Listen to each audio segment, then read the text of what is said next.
workshop mga ka-lollipops. So nagbaklay na siya karon. So yes.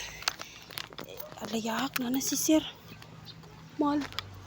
Okay, masakit na si sir. Hala, shik, napakagkuan. Layo tayo ko sa closing bayot. Saan man nila ako karon? Hala.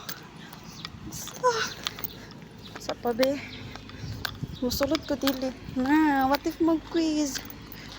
Hala, bala mo. Ay. Ano na si sir?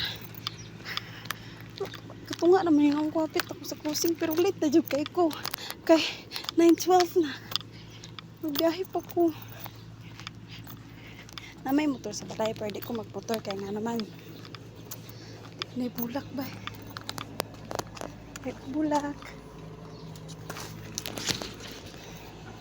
May motor sa balay, pwede ko magmotor kang ano. Kakalimot ko sayangan ako gadala ko motor. Kabalo ka. Baklaya ako bayot. Biyaan ako kong motor. Tapos makarealas din ko na day. Naday ko dalang ang motor. Magbaklaya ko kay malitan ako nga ako dalang ang motor. Sa mura to late na ko bye. Nakasulat yapon siya sa Bible nga late na ko.